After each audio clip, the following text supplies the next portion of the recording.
보니까 찬양을 드리고 듣고 이미 마음에 감동을 받으신 것 같아서 설교는 생략해도 될 것 같다라는 생각했는데, 그래도 준비했으니까, 제가 일주일 동안 준비했으니까 말씀을 전하고 내려가야 될 것 같다라는 생각을 합니다.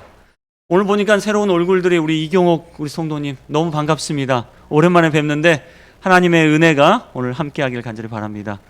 그리고 우리 전하섭 장로님 옆에 우리 은선 양이 찾아왔습니다. 저는 너무 이렇게 커버린 것 같아가지고, 그쵸 여러분? 예, 이제 곧 시집 갈 것 같아요 여러분. 여러분 축의금 많이 준비해 주세요. 네, 환영합니다. 이렇게 우리 주의 성도들이 함께 교회에 나와서 말씀을 나누고 은혜를 나누는 이 기쁨을 우리 함께 나누게 돼서 정말 하나님께 감사를 드립니다. 제가 지난 3주간 말씀에 대한 이야기를 했습니다. 말씀 전도 사역에 대한 이야기를 했는데, 첫 번째 시간에 제가 이것이 교회다. 교회가 뭐냐? 교회는 복음 전파라는 교회의 본연의 사명을 가지고 이 복음을 전파하는 게 바로 교회다라고 말씀드렸고, 두 번째, 우리는 동지다라고 말씀드렸습니다. 우리는 함께 동지고 식구고 깐부다라고 말씀드렸는데 기억나십니까? 하나님의 나라를 확장하는데 우리는 함께하는 사람들이다.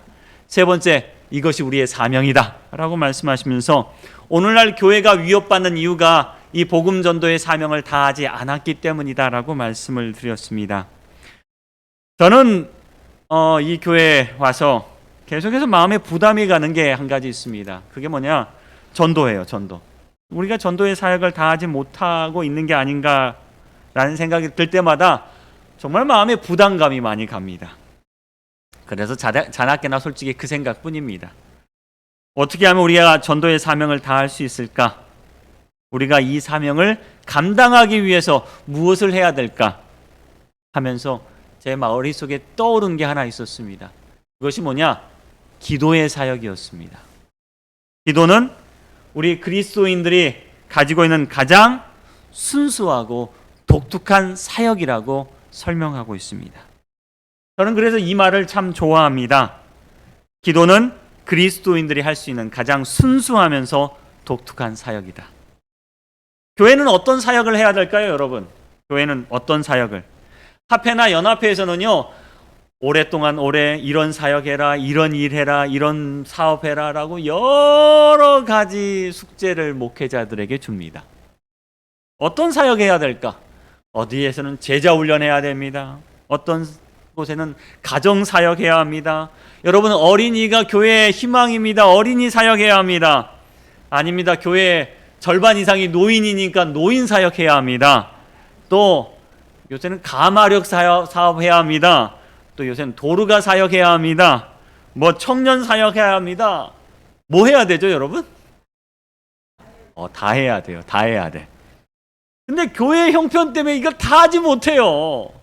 그럼 누가 실망하냐면 목회자가 실망합니다.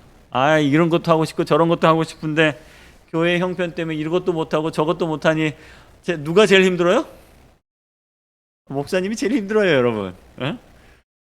우리의 한계 때문에 이것도 못하고 저것도 못하고 어쩌면 좋습니까? 주님께 기도합니다. 주님, 우리 교회 돈이 많이 없어요. 주님, 솔직히 우리 교회에 일할 사람 누가 있습니까? 주님, 우리 교회 현실적으로 이런 일을 하기에 너무 부족합니다. 이것들이 우리에게 핑계가 돼요. 우리 목사에게도 이게 핑계가 돼요. 주님, 저랑 일할 사람이 없으니 그냥 어떻게 하면 좋겠습니까? 그런데 우리가 잊어버린 게 한 가지 있습니다. 우리가 잃어버린 거 한 가지. 그거 뭐냐? 아무것도 할 수 없을 때 할 수 있는 것이 있다는 거예요. 그게 뭘까요? 그게 기도예요. 그게 기도라는 거예요. 아무것도 할 수 없을 때 할 수 있는 게 있다. 그게 기도다. 어떤 사역도 할 수 없을 때 우리가 할 수 있는 사역이 한 가지 있는데 그게 뭐예요? 기도라는 거예요. 이 말을 했던 사람이 누구냐면요, 칼 바르트라는 20세기 유명한 현대 신학자가 이 말을 합니다. 우리가 아무것도 할 수 없을 때 할 수 있는 것이 있다. 이 칼 바르트라는 사람은요, 어떤 사람이었냐면 독일 나치 정권 시대에 독일에서 신학을 가르쳤던 교수였습니다. 여러분, 나치 정권 아래에서 그가 바른 말 하기 쉬웠을까요? 어려웠을 거예요. 하지만 이 바르트는요, 나치의 독재에 저항한 최초의 신학자라고 알려져 있습니다. 이 나치의 주장과 통치 방식에 대하여 이 칼 바르트는 저항하기 시작합니다. 그는 어떤 말을 했냐면 이런 말을 했습니다. 기도하기 위하여 손을 모으는 행위는 엉망진창인 이 세계의 반기를 드는 행동의 출발점이다. 이 세상이 어지럽고 힘들고 정의가 서지 않은 이 사회에서 이는 이런 말을 해요. 기도하기 위하여 손을 모으는 행위는 엉망진창인 이 세계의 반기를 드는 행동의 출발점이다. 칼 바르트는 사실 그 상황 속에서 아무것도 할 수 없었습니다. 잘못된 사상과 폭력 앞에서 그는 아무것도 할 수 없는 한 인간일 수밖에 없었습니다. 하지만 그는 결코 자신을 그렇게 미약하고 나약한 존재로 보지 않았습니다. 왜요? 그리스도인들은 폭력과 억압 속에서 아무것도 할 수 없는 존재가 아니라 뭐 할 수 있는 존재요? 기도할 수 있는 존재라고 생각했습니다. 여러분, 우리는 기도할 수 있습니다. 아무것도 할 수 없을 때 우리 뭐 할 수 있어요? 기도할 수 있습니다. 우리에게 돈이 없을 때 우리는 뭐 할 수 있어요? 기도할 수 있습니다. 우리에게 사람이 없을 때 뭐 할 수 있어요? 기도할 수 있습니다. 우리에게 능력이 없을 때 우리 뭐 할 수 있어요? 기도할 수 있습니다. 기도는요, 우리가 할 수 있는 최고의 저항의 방법입니다. 기도는 우리가 환경을 바꿀 수 있는 요구의 시작입니다. 기도는 우리의 상황을 바꿀 수 있는 저항의 선택입니다. 이 기도는 대단히 독특합니다. 이 세상의 문제에 대하여, 그리고 누구의 문제에 대해서? 내 문제에 대하여 그 문제를 누가 해결하도록 구하는 겁니까? 하나님께 그분이 해결하도록 구하는 게 바로 기도입니다. 내 문제 누가 해결해야 돼요? 맞습니다. 내 문제 내가 해결하는 게 아니에요. 내 문제는 누가 해결해요? 하나님께 해결합니다. 이 세상에 수많은 문제들이 있습니다. 이 문제를 누구에게 가져가는 겁니까? 하나님께 가져가는 거예요. 이게 그리스도인의 방법입니다. 우리 어렸을 때 부모님들이 저에게 하신 말씀 중에 가장 많은 말씀이 네 문제는 누가 해결해? 네 문제는 누가 해결해? 네가 해결해. 그런데 그리스도인들은요, 내 문제를 내가 해결하지 않아요. 누가 해결하도록요? 하나님께. 네 집 문제는 누가 해결해야 돼요? 네가 해결해야 돼가 아니에요, 여러분. 우리는 그 문제를 누구에게 가져가는 거예요? 하나님께 가져가는 겁니다. 이 교회의 문제는 누가 해결해야 합니까? 여러분, 목사가 해결하라고 하지 마십시오. 이게 성서적인 방법이 아니에요. 이 문제는 누가 해결해야 돼요? 목사님이 해결해야 돼요? 네? 목사님, 장로님이 해결해요? 아니요. 누가 해결해야 돼요? 하나님께서 해결하셔요. 이게 우리의 믿음입니다. 우리가 교회를 지어야 돼요. 누가 해결해야 돼요? 하나님께서 해결하셔야 됩니다. 우리의 문제를 누구에게? 하나님께서 해결하시도록 요구하는 아주 독특한 사역입니다. 누구는? 우리 그리스도인들은 이렇게 요구할 수 있습니다. 예수님께서 이렇게 말씀하셨어요. 또 너를 고발하여 속옷을 가지고자 하는 자에게 겉옷까지 가지게 하며, 마태복음 5장 41절에는 누구든지 너로 억지로 오리를 가게 하거든 그 사람과 심리를 동행하고. 이렇게 힘들고 억울한 일을 당했을 때 솔직히 힘이 없으니 우리 뭐 해야 돼요? 그렇게 해줄 수밖에 없죠. 누가 내 돈 뺏으려면 뭐야? 힘이 없으면 뭐 해야 돼? 줘야죠. 그런데 주님께서는 그렇게 당할 수밖에 없는 우리에게 마지막 한마디 더 하세요. 뭐라고 하세요? 뭐라고요? 마태복음 5장 44절. 그래, 너 온수 사랑하고 너 박해하는 자를 위해서 뭐하라? 기도하라. 아무것도 내가 할 수 있는 능력이 없을 때 그렇게 해줘. 그런데 마지막 한마디, 기도하라. 주님께서 이렇게 말씀하세요. 기도하라.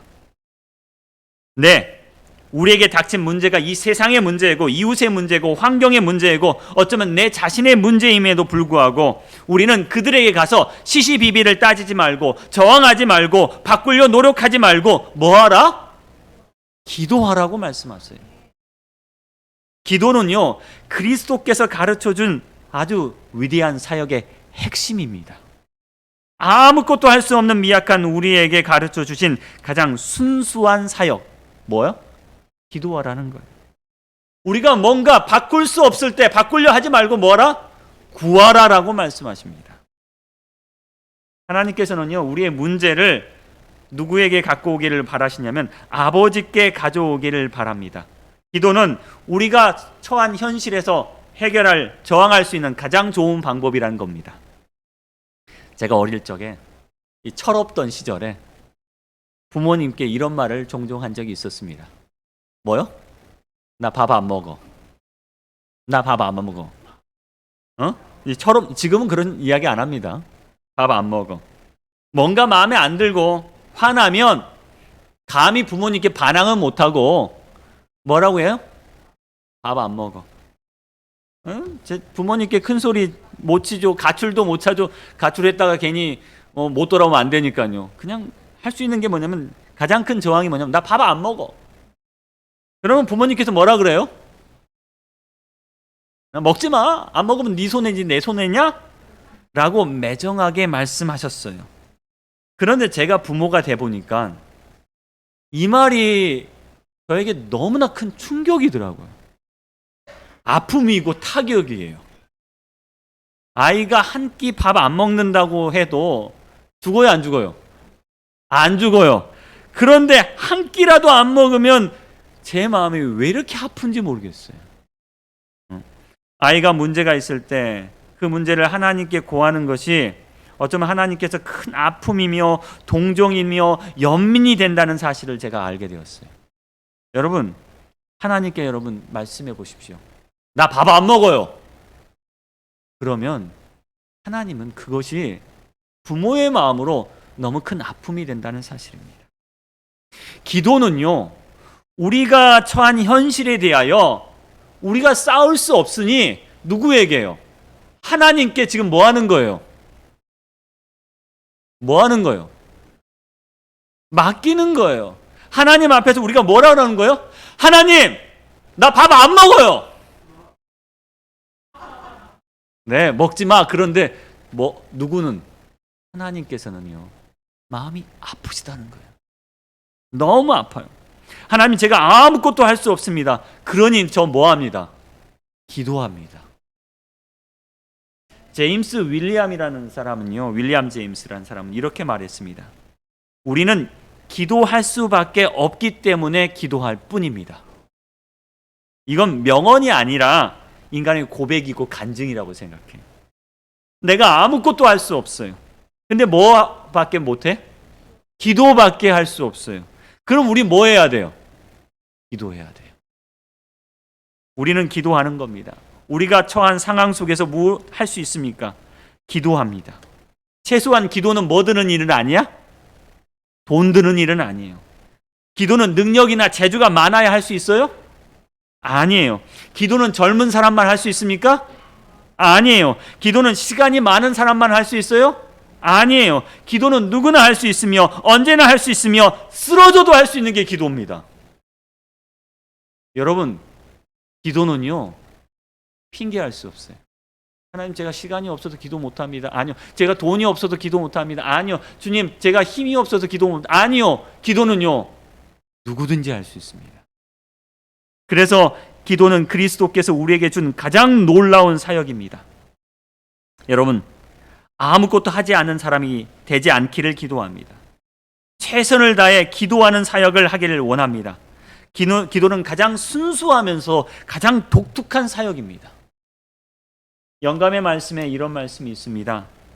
사람들이 나라에 임하옵시며 뜻이 하늘에서 이룬 것 같이 땅에서도 이루어지이다라고 기도할 수 있으나 만일 그들이 생활 속에서 이 기도를 실행하지 않는다면 그들의 탄원은 효과가 없을 것이다. 뭐 하지 않으면요? 기도하지 않으면 아무 효과가 없다는 거예요. 나라의 임하옵심이 뜻이 하늘에서 이룬 것 같이 땅에서도 이루어지이다. 하나님께서 우리에게 가르쳐준 기도인데 이 기도를 하지 않으면 뭐가 이루어지지 않아요? 응답이 없다는 거예요. 저는 이 구절을 보면서 곰곰이 생각해 봅니다. 우리가 기도할 수 있지만 기도를 실행하지 않는다면 우리는 아무것도 얻을 수 없다는 겁니다. 이 기도는요, 아주 순수하고 여러분 독특한 사역입니다. 두 번째, 이 기도는 어떤 거냐? 이 기도는 나를 변화시키는 사역입니다. 여러분, 우리 기도하면 사실 하나님께 들어달라고 기도하는데 그건 하나님을 변화시키려고 한다는 생각을 하는데 그게 아니에요. 기도는 누구를 변화시키는 거예요? 나를 변화시키는 거예요. 뭔가 웅정하고 대단한 사역이 하나님께서 이루어지기를 바라는 게 아니라 내 자신이 하나님 뜻대로 변화되는 과정입니다. 기도는 대단한 운동도 대단한 캠페인도 아닙니다. 그냥 기도를 통하여 하나님께 연결되었을 때 누가 변화되는 거예요? 내가 변화되는 거예요. 사람이 변화하는 것처럼 여러분 어려운 거 없습니다. 그러나 기도에는 무슨 능력이 있냐면 변화시키는 능력이 있습니다. 우리가 기도할 때 기도는 우리의 행동을 바꾸고 우리의 잘못을 지적하고 옳은 길로 가게 한다는 거예요. 여기 베드로의 경험이 있습니다. 사도행전 10장에 보면요, 베드로가 아주 독특하고 희한한 경험을 하나 독자들에게 소개합니다. 베드로가 기도하러 옥상에 올라가요. 옥상에 올라갔는데 거기에서 뭘 봐요? 기도하면서 환상을 보게 됩니다. 어떤 환상을 보느냐? 하늘에서 보자기에 가득 찬 부정한 동물들이 내려오는 거예요. 그리고 하늘에서 뭐라고 말합니다? 먹어라 라고 말해요. 베드로는 당연히 거절해요. 아니요, 저 이런 음식 먹을 수 없습니다. 또 이야기가 나옵니다. 이것들을 먹으라. 근데 베드로 먹을 수 있어요, 없어요? 없습니다 라고요. 또 하늘에서 음성이 있습니다. 먹으라. 베드로는 거절합니다. 아니요, 저요 먹을 수 없습니다. 그런데 이 환상을 보고 딱 깨요. 그리고 생각합니다. 뭐가 잘못됐지? 뭐가 잘못됐지? 나는 지금 복음을 전하러 여기 왔는데 하나님께서 환상 중에 부정한 것들을 먹으라는 거예요. 내가 한 번도 먹어보지 않은 것을 먹으라는 거예요. 그러면서 너가 거룩한 것을 부정한 것이라고 말하지 말라는 거예요. 뭐가 잘못됐지? 고민하게 되었습니다. 하나님께서 깨끗하게 하신 것을 내가 속되게 하지 말라. 그런데 이 꿈을 꾼 다음에 누가 나타나요? 이방인 백부장 고넬료라는 사람이 찾아와 그들에게 복음을 전하도록 하십니다. 이 사건은요, 기독교 선교 역사에 있어서 대단히 큰 의미를 가진 사건이 됩니다. 당시 이방인들이 가졌던 편견과 이방인에 대한 편견과 고정관념을 깨버리는 사건이었어요. 사실 복음은 누구에게만 전달되어야 된다고 믿었냐면 유대인들에게만 전달되어야 된다고 믿었습니다. 그 핑계와 고정관념에 갇혀서 복음이 더 나가지 못하고 있었어요. 유대인의 복음으로, 유대인의 메시아로, 유대인의 그리스도로 고착되고 있었습니다. 그런데 주님은 누구를 깨기 위해서? 베드로를 깨기 위해서 기도 가운데 나타나십니다. 심지어 예수님의 수제자였던 베드로도 그 틀을 깨요, 못 깨요? 못 깨요. 이방인에게 전도해요, 못 해요? 못 해요. 이방인을 찾아갈 수 있어요, 없어요? 못 가요. 수제자였던 베드로도요. 그런데 주님은 누구를 깨기 원해요? 베드로의 고정된 생각을 깨버리기를 원해요. 뭘 통해서? 기도를 통해서요. 그때 베드로가 기도 중에 꾼 꿈을 통하여 우리들의 잘못된 관념을 바꾸고 행동을 바꾸고 사역을 보여주신다는 거예요. 여러분, 기도하면요, 하나님이 바뀌는 게 아니라 누가 바뀌어? 내가 바뀌어요. 내가 바뀌어. 기도는 그런 통로입니다. 사실 우리 기도할 때 부담스러울 때 참 많이 있어요. 성령님께서 우리의 기도를 들으시면 갑자기 제 머릿속에서 제 잘못이 딱 생각날 때가 있습니다. 우리는 이런 기도해요. 주님, 우리의 이웃을 돌봐주십시오. 저기 남편 잃고 혼자 자식을 키우는 아이 엄마 저 고단한 삶을 돌봐주세요라고 기도하는데 갑자기 머릿속에 떠오르는 생각이 있어요. 가만히 있자. 우리 집 아이 놀이공원 데려가는데 그 집 아이도 내가 뭐 해야겠다? 데려가야겠다라는 생각을 하게 돼요. 내가 그런 적이 한 번도 있어요, 없어요? 없었어. 근데 이 기도하니까 뭐 생각나요? 그렇게 해야겠다는 생각이 나는 거예요.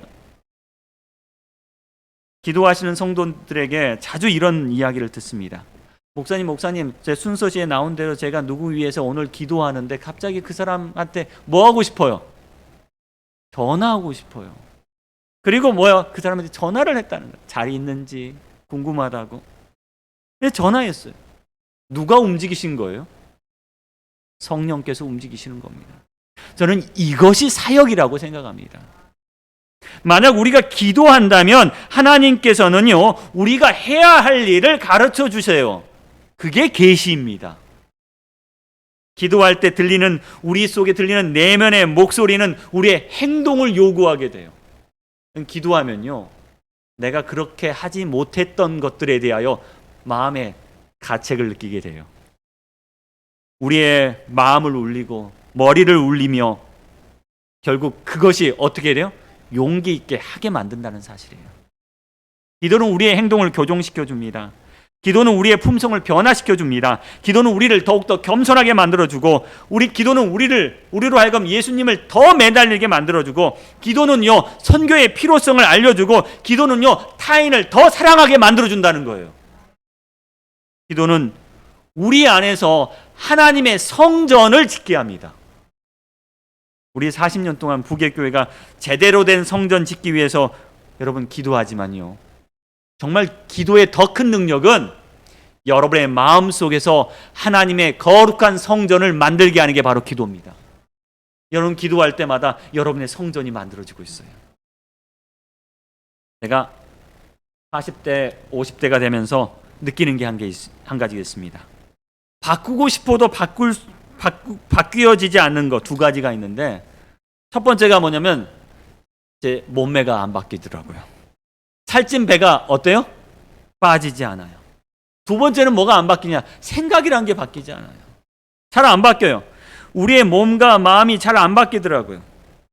그걸 바꿀 수 있는 방법을 찾는데 찾기 쉽지 않아요. 어떻게 하면 바꿀 수 있을까? 어떻게 하면 나온 배가 들어가게 할 수 있을까요, 여러분? 아무리 해도 잘 안 되는 것 같아요. 헬스장에 가면요, 개인 PT라고 얘기합니다. 이게 뭐냐면 이 개인적으로 이렇게 운동을 가르쳐 주는 사람이에요. 혼자서 안 되니까 옆에 누가 거들어줘요? 개인 PT, 이렇게 개인 트레이너가 와서 도와줍니다. 그러면서 뭐 하셔야 돼요? 하나 더 하세요. 하나만 더 하세요. 하나만 더 하세요. 시키는 거예요. 그러면서 뭐요? 나 혼자 안 되니까 누가 도와주는 거예요? 옆에 누군가가 서서 조금만 더 하세요. 조금만 더 달리세요. 조금만 더 드세요. 조금만 힘을 내세요 하고 도와주는 거라. 여러분, 이것이 바로 기도예요. 우리 혼자 안 되거든요. 이게 하나님께 달려갑니다. 하나님, 제가 기도합니다. 그때 하나님께서 우리의 마음을 울리세요. 조금만 더 하자. 내가 너를 응원한다. 그래, 조금만 더 기도하자. 조금만 더 찾아가자. 조금만 더 참자. 조금만 더 기도해라. 기도는요, 하나님의 뜻을 바꾸기 위해서 우리가 기도하는 게 아니라 내 마음을 바꾸기 위해서 기도하는 겁니다. 우리가 기도에 매달리면 내 마음이 바뀌는 것을 우리는 경험하게 됩니다.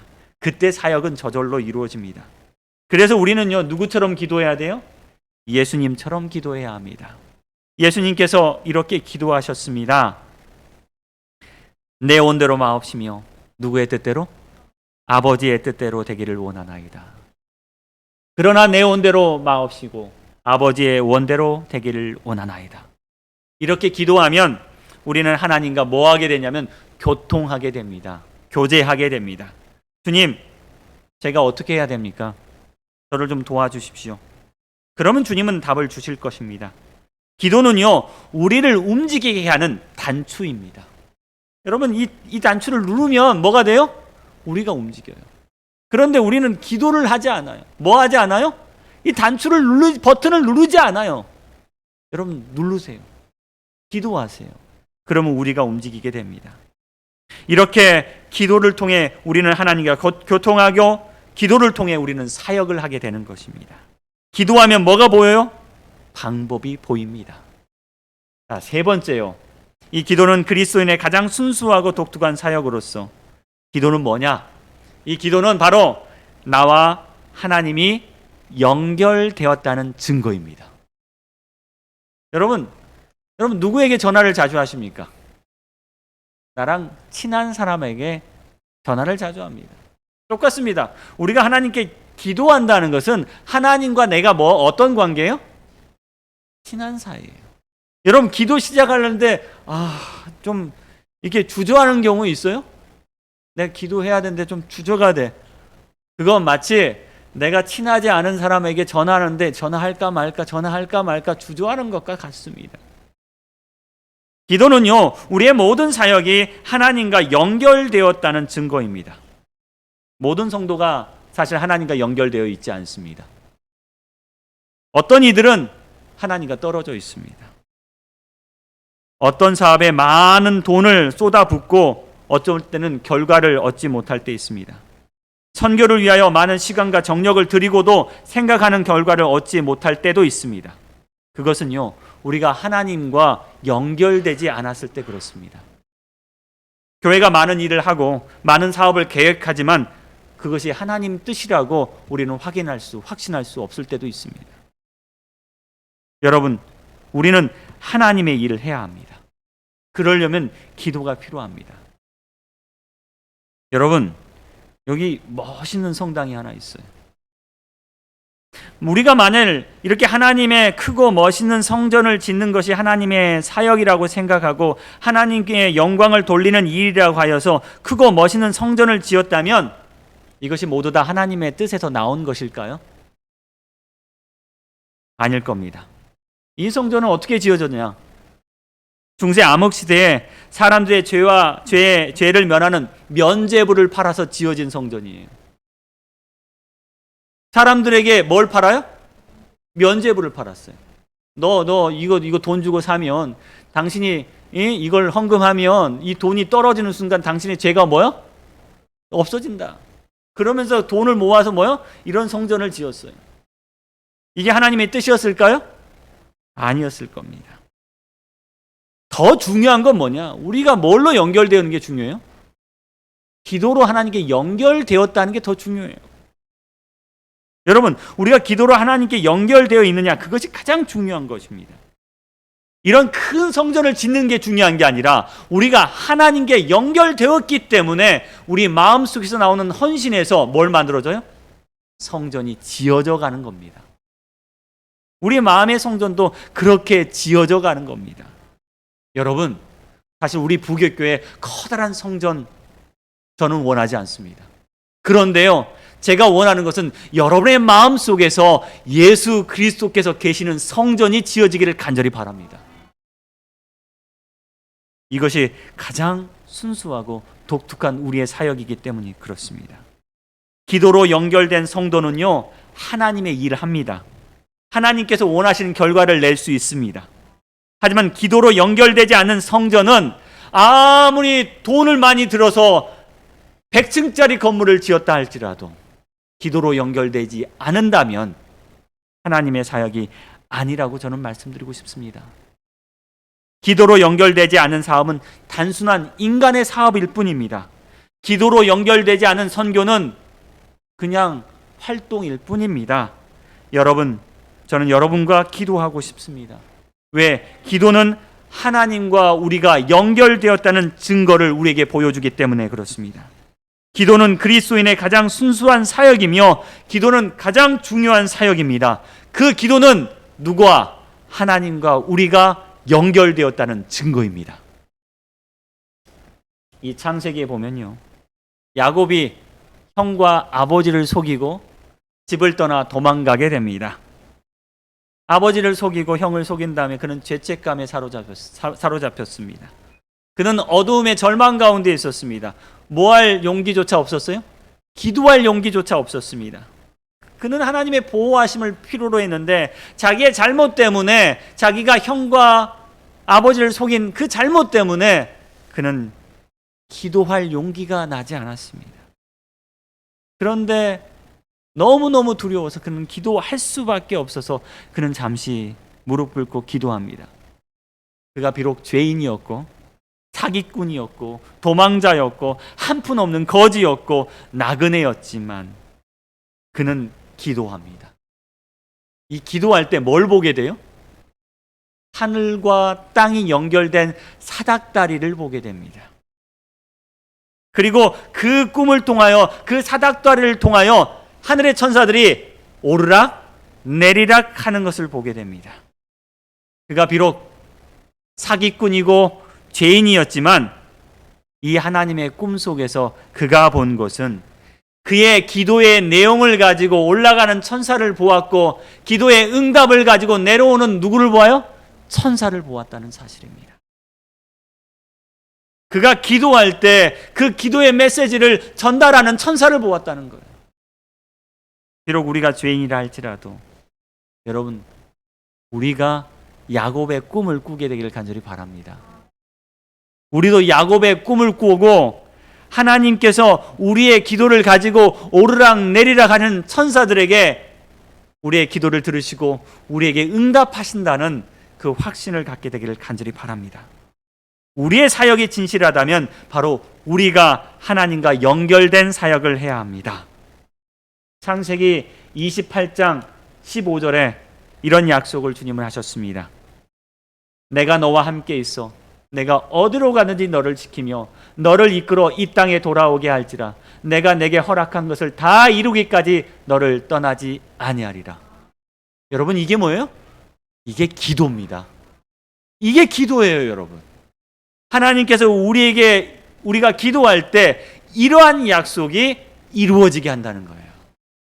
여러분, 어디서든지 기도하십시오. 그러면 이 약속이 여러분의 생애 속에서 성취되고 있는 것입니다. 여러분, 어디서든지 어떤 환경이 있든지 기도하십시오. 하나님과 여러분 연결되는 겁니다. 여러분, 우리나라에 15세밖에 안 되는데 드론 레이싱 세계 챔피언이 있대요.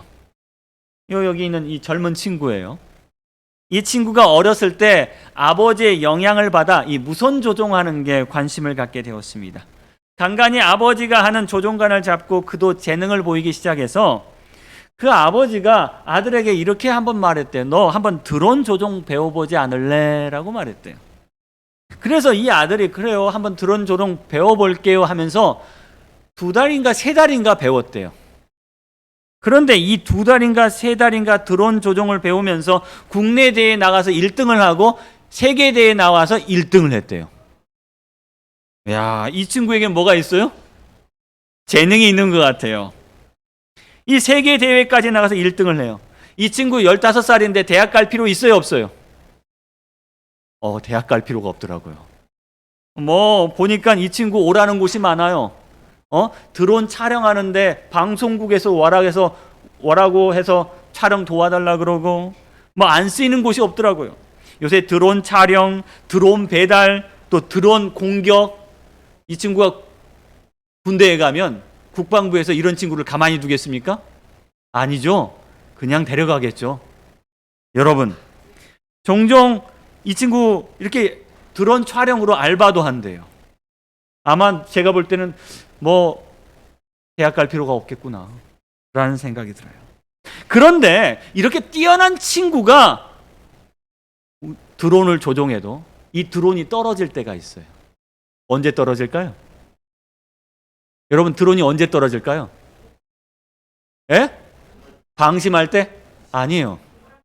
바람 불 때? 아닙니다. 드론이 멀리 가버렸을 때. 드론이 멀리 가버렸을 때. 이 조종관과 드론 사이에 거리가 있어요.